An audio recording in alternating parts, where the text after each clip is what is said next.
Bonjour à tous, bienvenue sur Totis, j'espère que vous allez bien. Aujourd'hui je suis avec Anne Solène qui est en licence droit éco à Paris 1.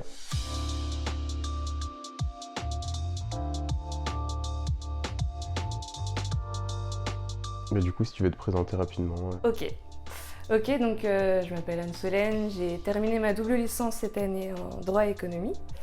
Donc la double licence, je présente la double licence. Est-ce qu'on Ouais, peut recommencer? tu peux recommencer. Oh ouais. Alors du coup, moi je m'appelle Anne Solène, je viens de terminer ma double licence en droit et économie à la Sorbonne.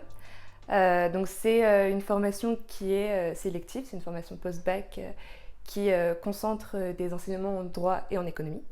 Et qui, au bout de 3 ans, délivre 2 licences, une licence en droit Ok. et une licence en économie. Ok. Ouais, vas-y, tu peux Ouais. faire les matières. Ouais. Alors on n'a pas toutes les matières d'une licence de droit et toutes les matières d'une licence d'économie parce que ce serait pas possible.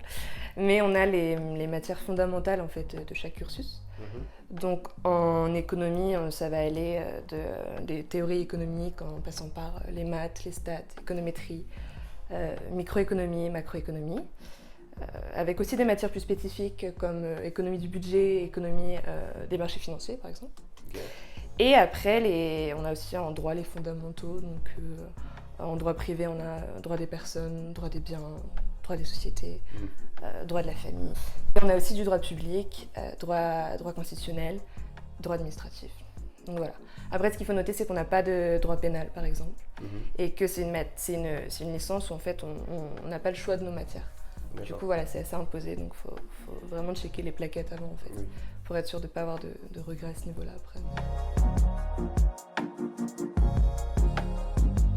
Juste avant, histoire qu'on ait le profil d'élève que tu es, t'as fait quoi avant la licence? Rien du tout. En fait, je venais de terminer mon bac. Ok. Donc je suis arrivée directement en L1 juste après le bac. Ok. Et c'est le cas de beaucoup. Il y en a qui ont fait un an de prépa avant et qui se sont réorientés, mais dans la majorité des cas, c'est directement Ok. après le bac. Et t'as fait quel bac du coup? J'ai fait bac ES. Ok. J'ai fait bac ES et c'est une licence dans laquelle il y a soit des bacs ES avec spécialité maths, par contre, c'est en impératif, soit des bacs S. Parce Ok. qu'après, il y a quand même des enseignements en maths et encore plus depuis qu'ils ont changé les plaquettes, qui requièrent quand même un minimum en fait de connaissances en maths. Donc c'est pour ça qu'ils exigent ça. Et du coup, t'as fait la double licence juste parce que t'avais 2 diplômes à la fin ou tu voyais d'autres avantages Alors moi personnellement c'était un peu du au hasard.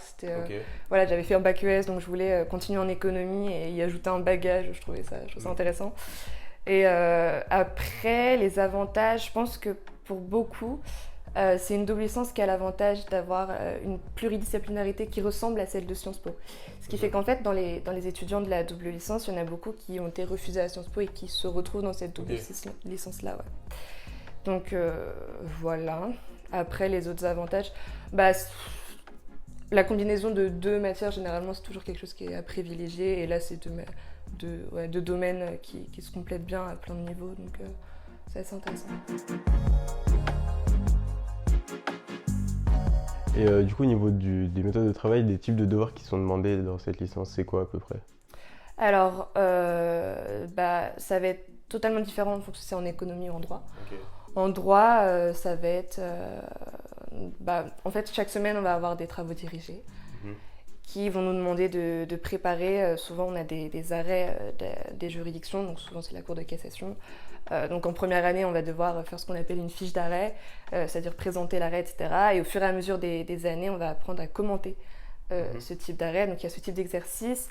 Il y a aussi en droit des cas pratiques, puisque voilà, ceux qui se destinent à faire de l'avocature, il faut apprendre à manier les règles de droit, etc., avec le fameux syllogisme juridique, etc. Après, il y a aussi des dissertations, voilà. Et en économie, ça va dépendre en fait des matières, si elles sont plus mathématiques ou plus littéraires. Ok. En théorie du droit, en théorie économique, on va avoir des dissertations, éventuellement des commentaires. Et dans les autres matières, ça va être des maths, des exercices, etc. Okay. Donc ce sera généralement, il faudra en préparer chaque semaine. Voilà, on a tous, dans toutes les matières principales, on a une fiche de TD à préparer. Mais généralement, ce qui se passe, en tout cas les premières années, c'est que le droit demande tellement de travail et d'implication que l'économie est souvent délaissée en fait. Donc voilà, après il faut bien organiser son temps, etc. Mais voilà. Ok, et du coup au niveau du volume horaire, ça donne quoi? Alors c'est plus chargé qu'une licence simple, puisqu'il faut combiner les deux, mais c'est pas non plus égal à 2 licences. Donc on est à environ 30 heures par semaine. Ok. Et du coup, oui, toi t'aimais travailler comment, tes cours et tout? Alors moi j'étais très solitaire pour les révisions, donc c'était vraiment chez moi, voilà, de manière plus ou moins régulière, c'était pas non plus à fond dedans, mais voilà. Après ça dépend aussi de ce qu'on vise, il y en a qui travaillent beaucoup, mais voilà, il y en a qui travaillent en BU, après ça dépend de toute façon de chaque personne, mais ouais. Et du coup, tu recommanderais cette licence à quel type d'élèves, par exemple? Alors, je pense que ça peut convenir à beaucoup de personnes, qu'on sache ce qu'on veut faire ou pas. C'est-à-dire que si on sait déjà qu'on veut faire un métier du droit, mais qu'on veut ajouter quelque chose en plus, ça peut être un bon outil d'avoir des aspects économiques, même s'il faut prendre en compte qu'il n'y a pas de droit pénal. Donc il faut vraiment s'en rappeler. Pareil, si on sait qu'on veut faire un métier de l'économie, mais qu'on veut ajouter quelque chose, ça reste aussi pertinent.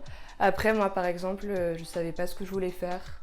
Et du coup, je pense que pour les personnes qui ne savent pas, qui sortent soit d'un bac ES ou même d'un bac S, c'est une licence qui forme un bon outil, parce que il y aura des débouchés qui sont vraiment très larges et il y a forcément moyen de trouver une filière, enfin je veux dire une spécialité qui nous plaît au sein de cette double licence-là.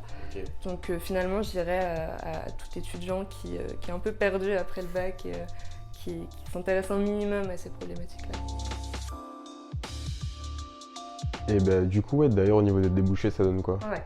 Alors, c'est du coup très large, puisqu'il y a tout ce déco, plus tout ce droit, plus tout ce qu'il y a entre deux.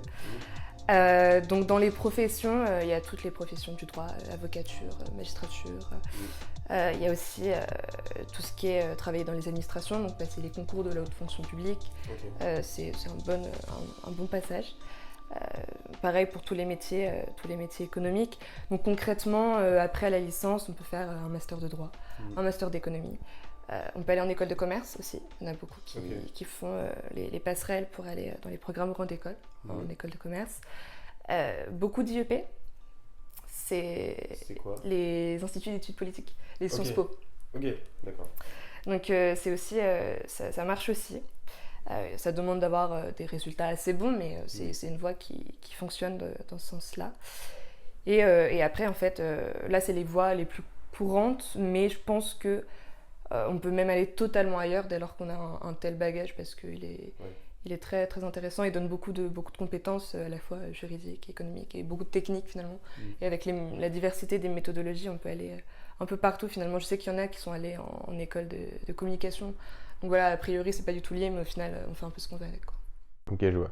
Et mais du coup, toi, tu vas faire quoi après la L3, du coup? Alors là, du coup, je vais être en master 1 en droit public des affaires, pour voir si, soit après, je me tourne vers l'avocature en droit public des affaires, soit si je tente les concours de la haute fonction publique, qui sont dans un coin de ma tête. Donc. Ok. Bah, est-ce que tu as un dernier conseil à donner à ceux qui veulent potentiellement faire cette licence? Ouais, je dirais, bon, j'en ai plusieurs, je pense.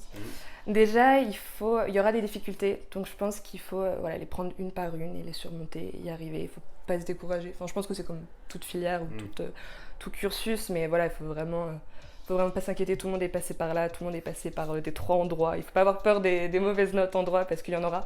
Ça fait il y a une sacrée marche entre le bac mention très bien et les TD en droit, où les notes sont très différentes.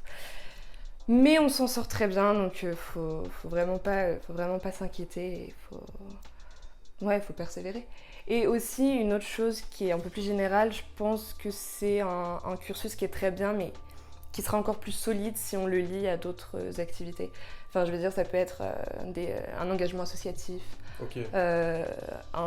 Des expériences professionnelles, même d'autres diplômes éventuellement. Mais je pense qu'on en ressort encore plus fort quand on a lié des études à autre chose à côté et qu'on n'a pas mis toute la tête dans les études parce que ça donne pas tout en fait. Et je pense que c'est plus rentable d'avoir sur le CV une expérience en plus plutôt qu'un point en plus sur la moyenne, tu vois. Clairement. Donc quitte à dépenser de l'énergie, autant le mettre ailleurs parce que c'est une très bonne licence en soi mais qui sera encore plus forte si elle est accompagnée d'autres expériences à côté. Donc voilà. Merci d'avoir regardé cette vidéo, j'espère qu'elle vous aura aidé et que les conseils de Anne-Solène...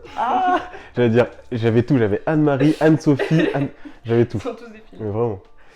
Ok. Merci d'avoir regardé cette vidéo, j'espère qu'elle vous aura aidé, j'espère que les conseils de Anne-Solène aussi vous ont aidé. Et puis n'hésitez pas à vous abonner pour avoir la suite des vidéos sur Totis. A plus tard.